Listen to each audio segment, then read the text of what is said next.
ओम शांति सभी रूहानी फरिश्तों को। कैसे हैं आप सब लोग? होप सो कि सब बढ़िया है। आज हम 11 जुलाई 1970 11 जुलाई 1970 की मुरली पढ़ने जा रहे हैं।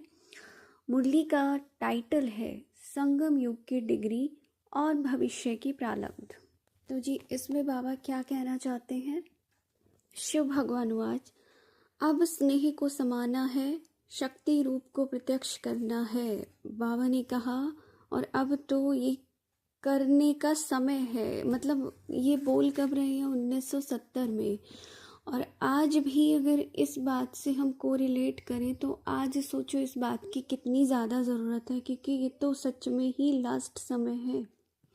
ठीक है, बाबा ने कहा अब स्नेही मूर्त भी नहीं, अब तो काली रूप चाहिए, विकराल संहारी रूप चाहिए। जो विकराल रूप धरा जाता है ना, कि अब तो लास्ट समय है। अगर अब तक विकराल रूपधारी नहीं बनेंगे ना, तो अपने विकर्मों और विकर्मियों का सामना नहीं कर सकोगे। हमारे खुद के विकर्म ही बहुत विकराल रूप धारण कर लेंगे, या फिर अगर कोई विकर्मी है वो कर लेंगे। तो बाबा बोलते हैं अभी समाने की बात नहीं है। तो जितनी मुरलियाँ सुन रहे हो उसमें साथ साथ अपने आप को ये करेक्ट भी करते जाना कि बाबा ने बोली कब थी और अब के हिसाब से क्या है कि समाना। अब तो बाबा ने बोल दिए विकारों पे और विकर्मियों पे विकराल रूप धारण करने का समय है। अभी समय नहीं बचा है तुम्हारे पास, क्योंकि अगर ये हावी हो गए उसके बाद तो इस आंधी में लोग ऐसे बहेंगे कि सोच भी नहीं सकते हो आप। फिर वापस आने की कल्पना मत करना, क्योंकि ये भी अगर तुमने विकराल रूप धारण नहीं किया तो ये जो हमारे अवगुण है, ये जो रावण है, माया का रूप भी अत्यंत विकराल रूप में इसको देखोगे आप कि ये जो 5 विकार है ये फुल फोर्स से वार करेंगे। और सच में अगर इनके वार से बचना है तो इतनी ताकत तुम्हारे अंदर होनी चाहिए। अब समाना नहीं, संहार करना है। तो वो जो स्नेह को समाना है और शक्ति रूप को प्रत्यक्ष करना है। अब जो स्नेह है ना उसको संभालो अंदर। अब उसको थोड़ा सा अंदरूनी चीज़ बना दो कि तुम्हारे ज्ञान योग तक, शिव पिता तक, अपने परिवार तक ही स्नेह का रूप हो, बाकी तो शक्ति रूप में रहो। ठीक है। तो बाबा ने बोला कि जो एक एक बोल विकर्मों और विकर्मियों को ख़त्म करने वाला होना चाहिए। ठीक है। उससे फिर क्या है, शक्तियों की नज़रों से ही विकर्मी आत्मा, जो आत्माएं होंगी ना विकर्म करने वाली, वो कंपायमान होंगी। किससे? अपने विकर्मों से। उनको डर डर लगे अपने विकर्मों से। और सबसे पहले तो ये देख लो, खुद के विकर्म का नाश कर दिया, उनके ऊपर संहारी रूप धारण किया। खुद का ना कर सके तो दूसरे के विकर्मों को तो तुम क्या ही कंपायमान करोगे। तो वहाँ बोले अपने विकर्मों से कोई सामने वाला कांप जाए, तो उसके लिए तो देखो कितनी पावरफुल सोल होनी चाहिए, फिर क्या रूप होना चाहिए। बाबा ने यहाँ पर ये भी बताया कि संदेश देना ना ये तो साधारण बात है, कोई बहुत बड़ा काम नहीं कर रहे हो। संदेश देना वो तो वैसे भी मिलना ही है। मतलब कहने का ये है, भगवान कह रहा है, मैं नहीं कह रही हूँ कि संदेश देना ये तो साधारण बात है, और विशेष आत्मा बनने के लिए तो विशेष कार्य भी करना पड़ेगा। तो बाबा ने कहा कि विशेष ध्यान देना है। एक विशेष आत्मा के ऊपर ध्यान देने से अनेकों का ध्यान स्वतः ही खिंच जाएगा। तो बाबा ने कहा विशेष आत्मा पर ध्यान देने से वह विशेष नहीं, तुम विशेष बनेंगे। तो तुम्हें विशेष ध्यान देना है। और बाबा ने जो पॉइंट जो बताया वो ये है कि जब जब तुम 100% हो जाओगे ना, 100%, तो ये जो सेंट है ना, सेंट मतलब साधु संत, तुम 100%, तो ये वाले सेंट यानी संत ये भी झुकेंगे। ठीक है। और उनके झुकने से दूर दूर तक सभी के कानों में वो झनकार पहुंचेगी। और इस संगम युग को विशेष वरदान है प्रत्यक्ष फल प्राप्त कराने का। क्या? प्रत्यक्ष फल प्राप्त करने का वरदान है इस संगम युग को। और इसी युग की बात हो रही है, ये आगे किसी सतयुग की या त्रेता की बात नहीं हो रही, संगम की। कि पुरुषार्थ कम प्रारब्ध जास्ती। समय की विशेषता को जान के अपने में विशेषता भरनी है। मतलब ये है कि जानो, आंखें खोलो, जागो, कौन सा समय तुम्हारे पास है, तुम्हें कौन सा समय मिला है। यहाँ पे तुम एक का कई गुणा ले सकते हो। देखो जितने भी जन्म है, ये तो लगा लो सतयुग त्रेता, तो मतलब हमारे जो सृष्टि चक्र का है सबसे गोल्डन पीरियड जिसको कहा जाता है, लेकिन उसके बावजूद वो उतरते हुए ही है। और ये संगम कौन सा युग है? चढ़ती कला का युग, एकमात्र युग। तो इसकी वैल्यू अगर कायदे से देखी जाए तो सतयुग से भी ज़्यादा हो गई। और यहाँ पर आप जो भी कर रहे हैं उसका कई गुना होकर आपको रिटर्न मिलना है, अनेकों जन्मों तक मिलना है। ठीक है, तो ये समय की विशेषता को जानना है, धोखे में मत रह जाना किसी भी तरह के। देखो जितने भी जन्म लिए, जिस भी युग में हम रहे, जन्म में थे, क्या पता कितनी कितनी तपस्या करी है, कितने कितने पुरुषार्थ करने के बाद वो प्राप्ति जिस जो हुई है ना लोगों को। आज अगर तुम कायदे से देखो ना, ये वो समय है कि आपके ये सब कुछ वरदान है, ये हर चीज़ वरदान है यहाँ पर।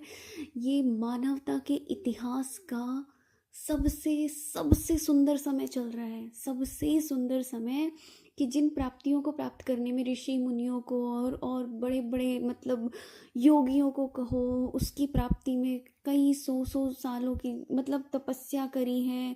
हजारों साल से लोग जिन चीज़ों को ढूंढ रहे हैं, जिन राजों को ढूंढ रहे हैं, आज ये वो संगम है।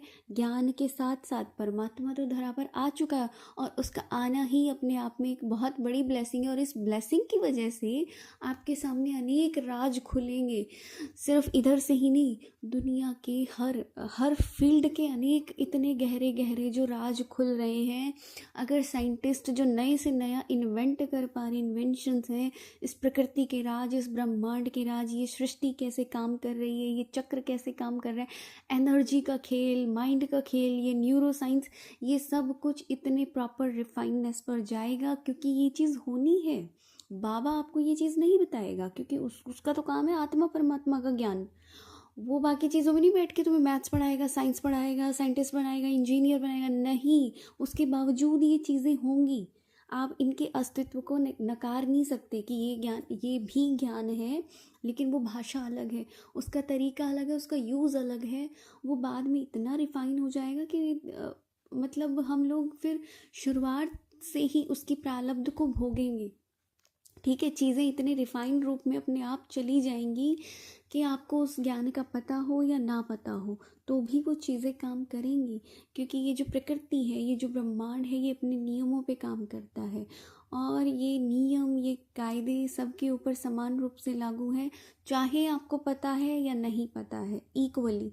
ठीक है, आपको ये पता हो या ना हो। एक छोटा बच्चा है, उसको नहीं पता, ठीक है, उसको ये बात नहीं पता है कि भाई धरती गोल है, तो उसको चाहे पता हो या ना पता हो, धरती गोल ही रहेगी और वो घूमेगी। ठीक है, इससे बेटर एग्जाम्पल हो सकता है, कुछ ज़्यादा खास नहीं है। हाँ देखो, अब जैसे गुरुत्वाकर्षण, ठीक है, लॉ ऑफ ग्रेविटी, तुम जानते हो या नहीं जानते हो, कोई फ़र्क नहीं पड़ता। इस नेचर के ऊपर कोई फ़र्क नहीं पड़ता कि तुम्हें लॉ ऑफ ग्रेविटी पता है या नहीं पता है। अगर आप बॉल को ऊपर फेंकोगे तो उछाल कर उसका नीचे आना तय है। ठीक है, वो नीचे वापस आएगी उतनी फोर्स के साथ। तो जो तुम दोगे ना, जो एनर्जी सेंड कर रहे हो, वापस तुम्हारे पास आनी है। तो इस नियम को तुम चाहे जानो या ना जानो, ये सबके ऊपर इक्वली एप्लीकेबल है। हाँ, जो जान गए उसको वो यूज़ कर सकते हैं अब कायदे से अपनी बुद्धि के अनुसार। ठीक है, अभी ज़्यादा इस चीज़ में ना जाएं, वापस मुरली पर आ जाते हैं। तो बाबा ने कहा, फिर बाबा ने एक और कहा, दिल्ली को याद किया बाबा ने, कि दिल्ली को कहते हैं बाप दादा का दिल। अब सारे खुश हो जाओ दिल्ली वाले। दिल्ली को कहते हैं बाप दादा की दिल। और जैसे दिल की धड़कन से तंदुरुस्ती का मालूम पड़ता है ना, कि अगर आपका दिल ठीक ठाक चल रहा है, आपकी जो हार्ट बीट्स हैं वो एकदम नॉर्मल है, तभी आपको नॉर्मल कहा जाएगा। नहीं तो भाई बीपी हाई लो जो भी है, उसी से तो पता चलता है। डॉक्टर भी चेक करता है, कि पल्स रेट चेक करता है, हमारी और चीज़ें चेक करता है। तो बाबा ने कहा, वैसे दिल्ली के आवाज़ से समाप्ति का आवाज़ सुनेंगे। तो सुन लिया, सब दिल्ली वालों का ये लक्ष्य होना चाहिए क्या। और अपने ऊपर ना एक प्राउड फील होना चाहिए कि तुम तो बाप के दिल की धड़कन हो। ठीक है, और ये जो समाप्ति है ना, इस समाप्ति का आवाज़ भी दिल्ली से ही निकलना है। तो ध्यान रखना अब इस चीज़ को, ये हमें बहुत बड़े काम करके दिखाने हैं, क्योंकि बाबा ने कहा है दिल्ली है दर्पण। तो दिल्ली वालों की कितनी जिम्मेदारी है, समझे, कितनी जिम्मेदारी है। और बाबा क्या कहते हैं, दिल्ली जोन तो गुलजार दादी का था ना, गुलजार दादी जो बाप दादा का रथ। ठीक है, तो दिल्ली वालों को अपनी अहमियत समझनी है, समझे। तो ये है जी आज की मुरली से जो भी मोस्ट इम्पॉर्टेंट पॉइंट्स थे। कल पढ़ेंगे नेक्स्ट मुरली को। तब तक के लिए ओम शांति। जिन्होंने भी चैनल को लाइक शेयर और सब्सक्राइब नहीं किया है, अच्छा लग रहा है तो वो कर सकते हैं। Thank you so much for listening me. मिलते हैं नेक्स्ट मुरली में। और होमवर्क क्या रहेगा, बस आज का तो होमवर्क ये है कि इसी नशे में रहना कि हम लोग दिल्ली वाले हैं और बाप के दिल की धड़कन है। ठीक है। ओम शांति।